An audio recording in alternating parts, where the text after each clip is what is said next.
Sebelum menonton, jangan lupa like, subscribe, dan tekan tombol lonceng. Selamat menyaksikan. Halo pemirsa sahabat Eljon dimanapun Anda berada, senang sekali saya Bagas dapat menyapa Anda kembali di program Community Update. Nah pemirsa semuanya, di Community Update kali ini tentunya kita kembali akan mendapatkan insight-insight baru. Dan tentunya juga ini kita harapkan bermanfaat untuk pemirsa dimanapun Anda berada. Kali ini di episode Community Update kita kembali akan berbincang-bincang bersama salah satu community di Indonesia. Kali ini pemirsa datang dari PHRI DKI Jakarta atau Perhimpunan Hotel dan Restoran Indonesia. Nah, telah hadir bersama kita secara virtual di sini saya ingin menyapa Bapak Sutrisno Iwantono selaku Ketua BPD PHRI DKI Jakarta. Halo Pak Iwan. Halo, selamat siang, apa kabar? Siap Bapak, salam sehat ya Pak. Apa kabar Pak? Ya, baik. Semoga kita selalu dalam keadaan sehat terus ya.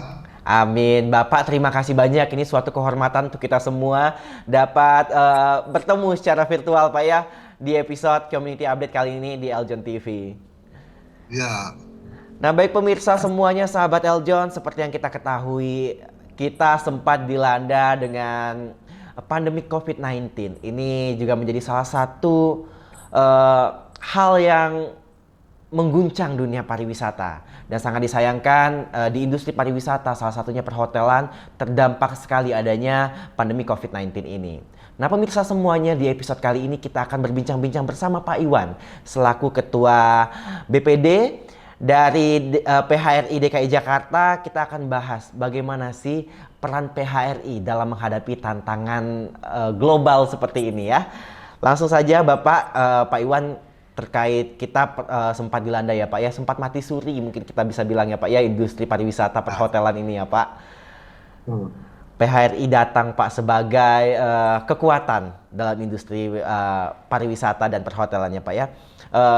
Boleh Bapak ceritakan Pak ke sahabat Eljon, ke pemirsa di rumah dimanapun mereka berada, bagaimana Pak peran PHRI ketika menghadapi situasi pandemik COVID-19 lalu Pak? ya, terima kasih. Jadi pada saat eh, COVID itu datang ya, eh, bulan Februari tahun 2020 ya. Jadi pada saat itu saya baru terpilih. Jadi pas COVID datang saya terpilih gitu. Sebelum itu belum ya. Kan COVID kan sekitar awal Februari gitu ya, atau Maret pada waktu itu diumumkan pemerintah. Jadi saya masih sangat baru. Nah, tetapi begitu kita kena COVID ya, masukin masa itu, terjadilah keguncangan yang luar biasa di dalam ekonomi kita ya. Jadi jumlah wisatawan asing itu drop sampai tinggal mungkin 5% pada waktu itu ya, dari sebelumnya. Jadi turun lebih dari 90%. Oleh karena itu kemudian hotel ini mengalami kondisi yang shock pada waktu itu ya. Dan tentu bukan hanya hotel yang shock, karena masyarakat juga demikian, pemerintah pun juga demikian. Karena apa? Karena ini boleh dikatakan sebagai satu eksiden yang besar ya. Jadi mana pemerintah nggak siap, rumah sakit nggak siap, dan sebagainya nggak siap begitu ya. Sehingga kemudian traffic itu mengalami penurunan yang sangat drastis. Sehingga hotel-hotel itu juga mengalami penurunan yang luar biasa ya. Bahkan okupansi rate-nya pada waktu itu untuk hotel-hotel kecil itu bisa mencapai hanya 5%. Bahkan banyak yang tutup. Ya. Karena sudah nggak memungkinkan ya, karyawannya saja pada waktu itu kalau mau kerja juga ketakutan. Karena kita tahu resikonya begitu besar waktu itu, banyak yang meninggal, rumah sakit juga tidak cukup untuk menampung gitu ya, untuk menampung. Bahkan dokter-dokter pun banyak yang berguguran ya. Oleh karena situasi itu memang sungguh luar biasa ya, dan itu terjadi. Pasar modal kita juga mengalami drop yang sangat signifikan pada waktu itu. Itulah kejadian yang terjadi ya saat itu, dan itu berlangsung cukup lama ya, cukup lama. Iya, dan tentu pihak ini pun nggak siap ya, hotel juga nggak siap, pemerintah nggak siap, apalagi PHRI eh, begitu ya. Tapi kemudian secara eh, perlahan-lahan pemerintah pun melakukan respon yang cepat ya, rumah sakit segera dikembangkan ya, bahkan banyak hotel-hotel yang kemudian menjadi tempat penampungan ya, baik itu tenaga kesehatan maupun mereka yang terkena penyakit, dan juga untuk repatriasi ya, untuk mereka yang datang dari luar negeri. Jadi bagi hotel-hotel yang kebagian itu ya, mereka masih ada rezeki ya. Ya, walaupun pembayarannya khususnya yang dari pemerintah, yang dipakai pemerintah ya untuk tenaga kesehatan untuk yang lain itu kemudian agak molor dan cukup waktu yang cukup lama. Nah, inilah situasinya yang terjadi pada waktu itu. Jadi semua orang mengalami shock, mengalami kebingungan bagaimana merespon timbulnya pandemi ya, yang bagi kita sungguh peristiwa yang sangat luar biasa pada waktu itu. Ini semuanya tidak ada yang menduga ya Pak ya. Ya. Oke. Nah Pak, semuanya melakukan penyesuaian dengan situasi yang kita anggap ini rata ya Pak ya. Semua sektor mengalaminya Pak. Tapi pada saat pandemi ini terjadi Pak, pemerintah juga ikut turun tangan ya Pak ya. Kemudian dari berbagai sektor juga ikut menyesuaikan. Nah Pak, salah satunya setelah kita menghadapi itu cukup lama ya Pak ya, menghadapi pandemi COVID ini cukup lama, berangsur-angsur pemerintah memberikan informasi ataupun keputusan bahwa PPKM sudah mulai dicabut ya Pak ya. Kemudian status pandemik beralih ke endemik ya Pak ya. Setelah kita lakukan penyesuaian dengan berbagai kiat-kiat untuk menghadapi dan menyesuaikan dengan era COVID-19 ini ya Pak. Nah bagaimana Pak tanggapan Bapak dari PHRI dengan adanya perkembangan bisa kita bilang ya Pak, kabar baik ini Pak? Ya, tentu ini berita baik ini nggak tiba-tiba ya. Kita sudah menderita selama 3 tahun ya. Selama itu tentu hal yang telah dilakukan oleh pemerintah ya. Ini saya mau cerita dulu kilas balik ya supaya teman-teman itu paham ya. Pertama adalah PHRI sangat concern pada waktu itu sehingga kita mendorong agar vaksin itu segera dilakukan ya. Kita berjuang cukup pada waktu itu sehingga hotel itu mendapatkan fasilitas vaksin yang pertama ya, yang paling duluan lah di depan ya. Itu public services ya, sektor-sektor yang memang melayani publik itu dijulukan. Setelah itu sangat beruntung karena sektor hotel dan restoran mendapatkan yang duluan ya, karena kita langsung bertemu dengan Gubernur Pak Anies pada waktu itu dan segera di follow up. Dan juga kita harus lihat pemerintah juga memberikan dukungan yang cukup baik pada waktu itu ya, dengan berbagai macam program untuk meringankan relaksasi di perkreditan dan sektor keuangan ya. Kemudian juga adanya upaya-upaya untuk mendorong demand ya, mendorong permintaan supaya daya beli masyarakat naik ya. Demikian banyak stimulus yang diberikan pada waktu itu. Yang dilihat dari sisi anggaran saja sudah melebihi ketentuan ya, lebih dari 3% APBD, padahal kan selama ini nggak boleh. Itu terus berlangsung dan saya kira alhamdulillah ya kita bisa melewati masa itu. Nah sekarang kita memasuki endemi. Kita terus terang ya, ini walaupun sudah masuk endemi, tidak dengan sendirinya kemudian sekarang itu sudah kembali ya, belum demikian ya. Karena pada waktu itu untuk bisa hidup ya, itu selain kita melakukan unpaid leave, bahkan PHK gitu ya, dan juga kita melakukan penurunan harga yang cukup signifikan. Di hotel itu semuanya menurunkan harga. Dan sekarang itu harga itu belum kembali ke uh, bandingan tahun 2019 ya, belum belum kembali ke sana. Karena untuk naikkan ini ya tidak gampang ya. Nah, nah, karena apa? Karena katakan tahun 2023 ini ya. 2023 ini boleh dibilang okupansi baik ya. Tetapi traffic untuk pariwisata kan belum pulih sepenuhnya. Karena bertepatan tahun 2023 ini secara global ekonomi mengalami krisis ya, mengalami stagnasi sehingga sebenarnya daya beli masyarakat di luar sana juga menurun. Oleh karena itu pariwisata juga belum begitu banyak, khususnya yang dari luar ya masuk ke Indonesia belum begitu banyak gitu ya. Sehingga kita juga belum bisa menaikkan harga seperti sebelumnya. Walaupun sebenarnya okupansi itu meningkat. Ya. Nah, tetapi kalau kita lihat di ujung lorong sana sudah terlihat pelita, sudah terlihat lampu.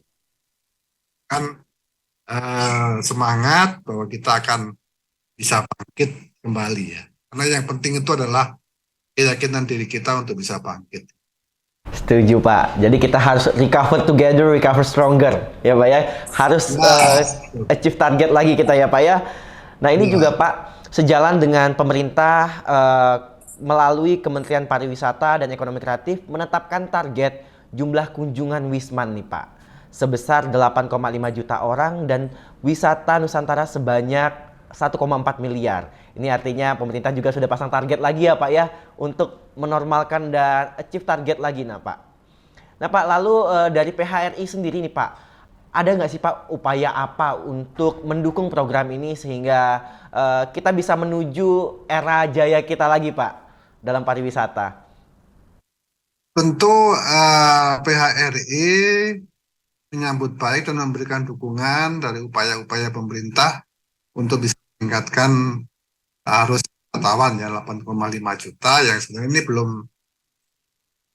kayaknya sampai 20 juta gitu ya.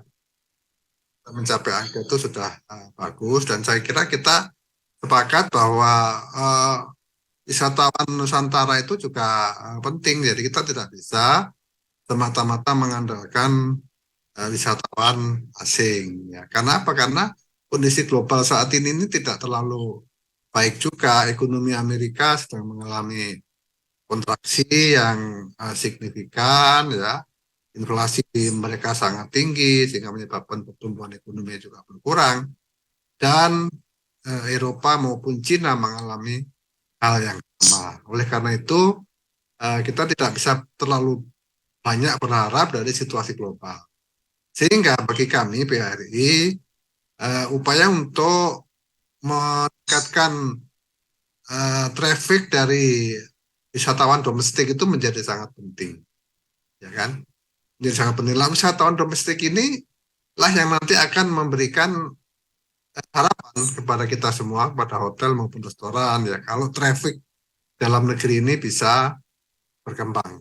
Oleh karena itu, apa yang dilakukan PHRI, ya, tentu kita terus melakukan advokasi dan komunikasi dengan pemerintah untuk bisa mendorong meningkatkan demand di dalam negeri. Ya. Itu satu hal yang menurut saya prinsip. Ya. Kalau kita mau ngapain saja, kalau kemudian permintaannya nggak ada, daya belinya nggak ada, kita turunkan harga juga tidak akan bisa.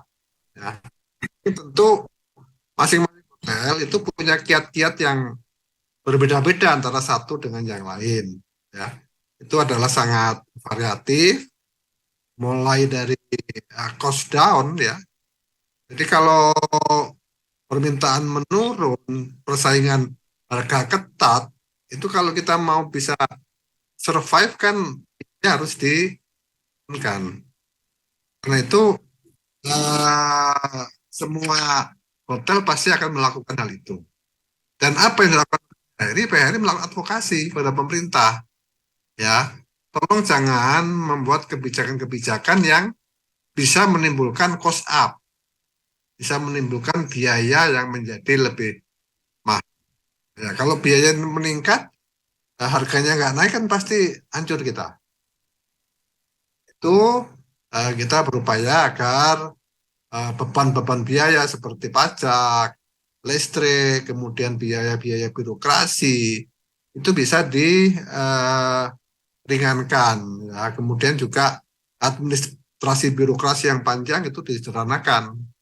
Agar apa? Agar itu tidak menimbulkan efek cost bagi kita. Itu adalah yang utama dilakukan PHRI untuk menolong anggota, karena kita kan tidak mungkin menolong satu persatu ya. Jadi, menciptakan satu iklim di mana ketika iklim itu, katakan iklimnya dibuat sejuk, itu semua orang pasti akan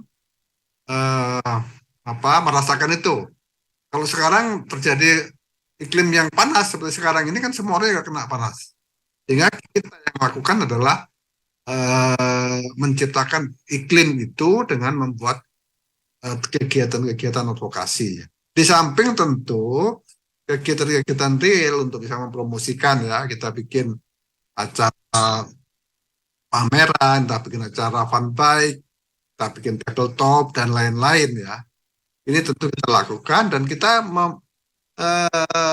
melakukan kegiatan training-training kepada anggota agar kita bisa meningkatkan memberikan pelayanan lebih baik, produk yang dihasilkan juga lebih baik, itu kita juga lakukan. Tapi ini kan memang tidak bisa masif ya, tidak bisa masif.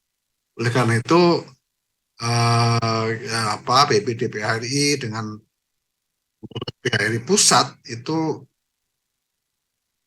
untuk menciptakan situasi ya ekosistem bisnis yang memang menciptakan semangat dan gairah baru bagi pertumbuhan industri hotel dan restoran ini. Luar biasa Pak. Semoga semuanya berjalan lancar ya Pak ya. Tentunya harus adanya kolaborasi ini semoga semakin kuat dan juga komunikasi sehingga pemerintah baik juga dengan industri-industri pariwisata lainnya bisa bergerak sejalan ya Pak ya, memenuhi target wisatawan Nusantara khususnya ya Pak. Ya, kolaborasi PHRI dapat penghargaan dari pemerintah daerah sebagai salah satu asosiasi yang sangat kolaboratif untuk bersama-sama menjalankan program pemerintah dalam rangka membangkitkan kembali ini di sektor pariwisata ini. Pak, boleh dong Pak dikasih tahu, di sharing-sharing ke sahabat Eljon, apa nih Pak salah satu kolaborasi yang sukses dijalankan Pak? Oh iya, yang pertama itu kan sudah saya katakan tadi, kita berkolaborasi untuk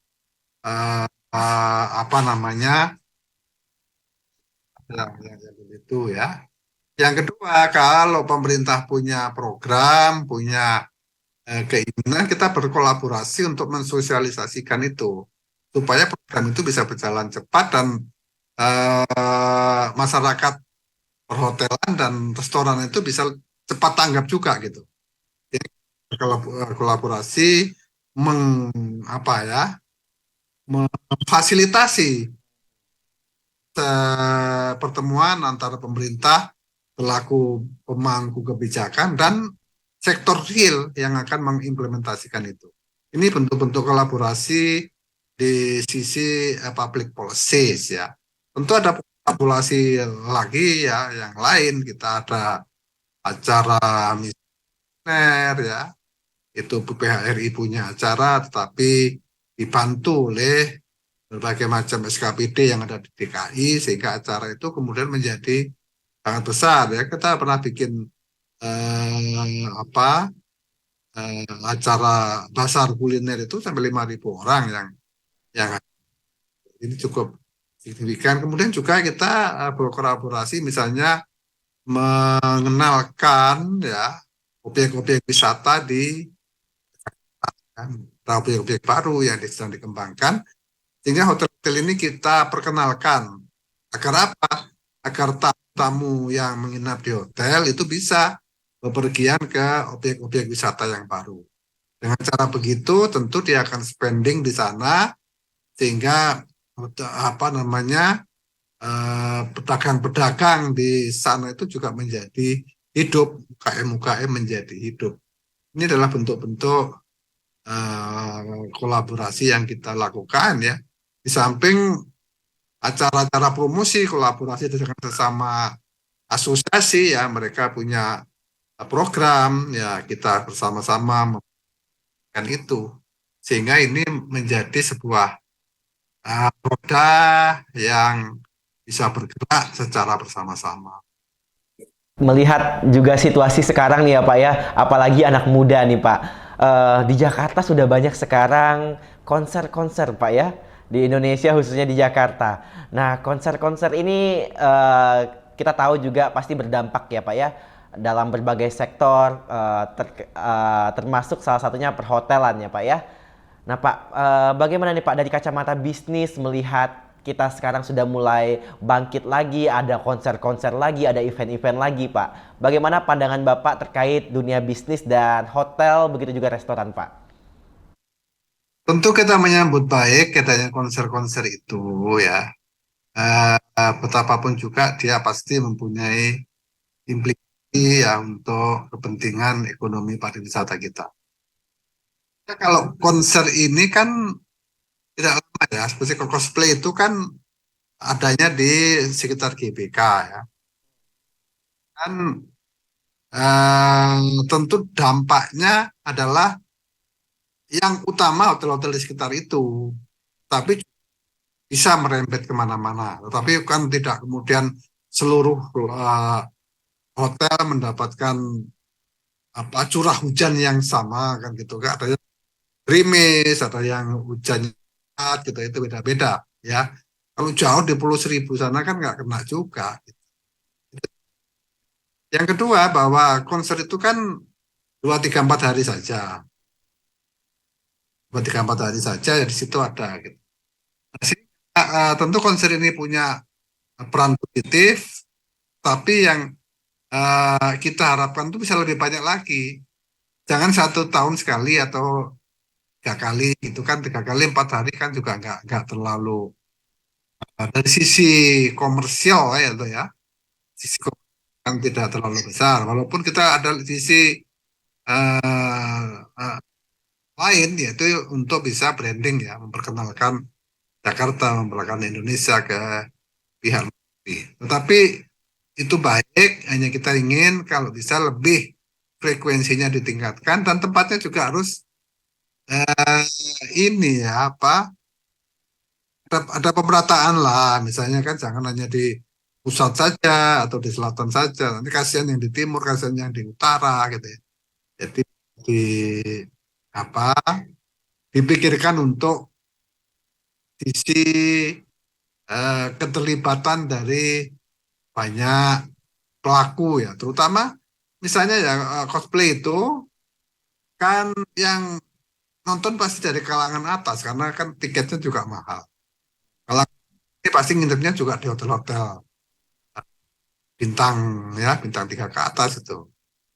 Nah, kan nggak mau orang-orang lapisan atas nginep di hotel bawah kan gitu. Nah, ini juga harus kita pikirkan acara-acara yang kemudian bisa menjangkau lapisan bawah, dan itu cipatannya itu spilling overnya itu juga sampai kepada pelaku-pelaku ekonomi di lapisan bawah. Baik, jadi semoga itu harapan ini, dan saya rasa juga sekarang sudah mulai nih Pak. Tidak hanya yang besar-besar ya Pak ya, konsernya sudah mulai merata nih. Tapi mungkin masih menyesuaikan ya Pak ya. Semoga kedepannya bisa di mana-mana. Sehingga semua lapisan, termasuk khususnya di bidang perhotelan, juga dapat efek baiknya ya Pak ya. Nah Bapak, Pak Iwan, sekarang kan juga pemerintah sedang mencanangkan ibu kota negara nih Pak akan dipindahkan ke Kalimantan Timur di IKN ya Pak ya. Sedikit nih Pak, gimana menurut Bapak nanti dampak bisnisnya, Pak? Apakah akan berdampak di bidang perhotelan, restoran di Jakarta, Pak, kalau dipindahkan, Pak? Yang jelas saya secara pribadi ya sedih aja gitu ya. Jadi kalau itu dipindah ke sana, eh, eh, pelan itu kan tergantung traffic ya, tergantung lalu lintas mondar mandirnya orang gitu. Saya mau jujur saja, orang datang ke Jakarta itu kan karena pusat pemerintahan di Jakarta. Ketika pusat pemerintahan di Jakarta, maka pusat bisnis akan mengikuti. Jadi kantor-kantor pusat dari perusahaan itu ingin mendekati kekuasaan, kan, gitu ya.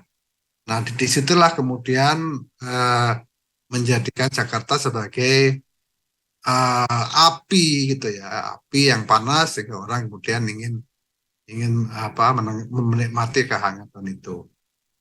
Kemudian ini kita pindah ke IKN sana, tentu dampaknya pasti orang daerah itu nggak akan kalau mau ketemu kekuasaan nggak akan ke Jakarta dan mengurus apa ya kekuasaan di sektor politik, di sektor kebijakan pasti akan pergi ke ibu kota. Itu dampaknya pasti besar karena selama ini kan hotel-hotel itu memang sangat tergantung dari lalu lintas. Lalu lintas itu tentu pertama adalah lalu lintas dari sisi pemerintahan, dan ini kaitannya pasti dengan dunia usaha. Gitu ya. Itu akan jelas dampak. Oleh karena itu ya kita memang mengharapkan agar persiapan itu dilakukan lebih matang. Jakarta ini mau dijadikan kota apa, gitu ya, supaya itu jelas apakah kota dagang, kota keuangan, kota pariwisata atau apa, sehingga kemudian segera disosialisasikan dan didengar juga apa aspirasi kita ya untuk bisa ikut merumuskan Jakarta mau jadi apa supaya kita bisa hidup ya. Bagaimanapun juga kalau orang punya hotel itu kan tidak bisa seperti keong. Ya. Nanti di mana keong bisa jalan kemana-mana pergi gitu. Kalau kita bangun gedung ya gedungnya di. Jadi kalau kemudian eh, lalu lintasnya turun, gedung ini nggak bisa dipindah. Ya hotel yang terjadi itu nggak bisa dipindah. Oleh karena itu kita mohonlah untuk segera khususnya pemerintah daerah DKI ini menyongsong ya tibanya masa itu agar kita tidak terkejut-kejut nanti kalau betul-betul IKN itu pindah ke sana gitu. Siap, sehingga dari PHRI, dari perhotelan, restoran, semuanya bisa ancang-ancang ya Pak ya, menyiapkan inovasi baru ya Pak ya, beradaptasi dengan ketentuan baru ini juga ya Pak ya. Baik Bapak, terakhir nih Pak, kita ingin juga dengar harapan nih Pak dari PHRI, dari Pak Iwan nih Pak, untuk bisnis hotel dan restoran juga tidak hanya di Jakarta, mungkin secara meluas nih Pak. Oke, jadi harapan kita tentu pertama kita mengajak seluruh anggota PRI, seluruh pelaku di sektor hotel dan restoran untuk tetap semangat ya. Bagaimana juga nasib kita ini kan bukan barang titipan gitu ya. Nasib kita ini tidak dititipkan orang lain agar diperjuangkan, enggak. Nasib kita itu adalah tergantung dari kita sendiri. Oleh karena itu, atau tidak itu tergantung kita. Kita harus tetap semangat, kita harus tetap berjuang, ya yakin kita survive, bangkit. Itu pertama. Jadi jangan sampai kita kalah menghadapi situasi ini. Itu yang pertama ya. Yang kedua tentu kita mengharapkan kepada pemerintah untuk bisa menciptakan ekosistem usaha yang baik ya bagi industri hotel dan restoran ya. Ekosistem itu bisa saya bagi saja menjadi tiga ya. Yang pertama tentu di bidang moneter, ada kebijakan moneter yang ramah kepada industri hotel dan restoran dengan berbagai macam skim yang finansial yang murah, yang mudah gitu ya. Dan kemudian juga dari sisi fiskal dalam pengertian penerimaan ya jangan terlalu banyak mengambil dari kita. Nanti kalau kita banyak diambil, tentu kita nggak bisa hidup. Kemudian juga dari sisi spending, nah tolong spendingnya pemerintah itu bisa menciptakan daya beli masyarakat yang kemudian dibelanjakan di hotel dan restoran. Jadi orang pergi ke hotel, restoran kalau nggak punya uang, nggak punya duit, nggak punya income kan nggak bisa ya. Nah, daya beli itu harus ditingkatkan. Dan yang ketiga tentu dari sisi birokrasi ya, dari pendekatan-pendekatan sektor real ya tolong disederhanakan berbagai macam peraturan perizinan, administrasi, birokrasi supaya tidak menimbulkan sumber kos baru dan juga tidak memperlambat proses. Jadi ini ketiga hal itu yang kita harapkan dari pemerintah. Dan yang berikutnya tentu masyarakat. Masyarakat seyogianya juga bersama-sama memberikan dukungan ya, karena bagaimanapun juga hotel dan restoran itu menciptakan lapangan kerja bagi masyarakat luas. Hotel dan restoran itu juga menjadi sumber utama pendapatan asli daerah DKI Jakarta.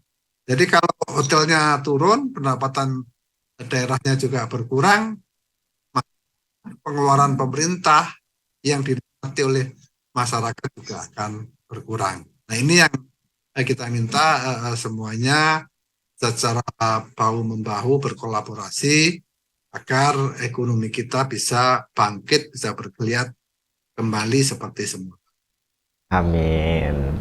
Luar biasa Pak Iwan, terima kasih banyak. Semoga harapan ini bisa terwujud secepatnya ya Pak ya, dengan adanya kolaborasi kita saling bahu-membahu, saling mendukung sehingga sektor ini, sektor pariwisata khususnya perhotelan, restoran bisa bangkit pasca pandemi dan juga tentunya bisa menyongsong peluang baru dalam bisnis khususnya untuk membangkitkan pariwisata dan perekonomian masyarakat di Indonesia.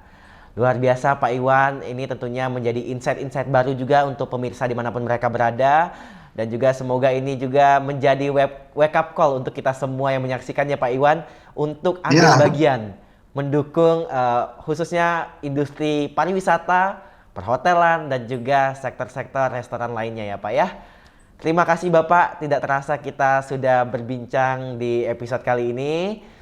Pemirsa sahabat Eljon semuanya, semoga episode kali ini bisa menjadi positif untuk kita semuanya teman-temannya dan memberikan impact untuk perkembangan kebangkitan pariwisata, perhotelan, dan restoran di Indonesia.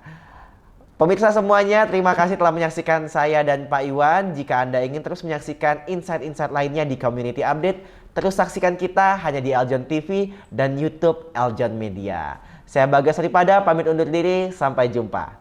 Terima kasih Pak Iwan. Terima kasih.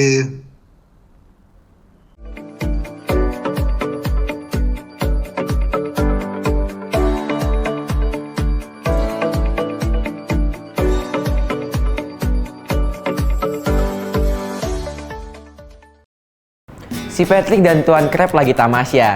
Diklik subscribe-nya ya.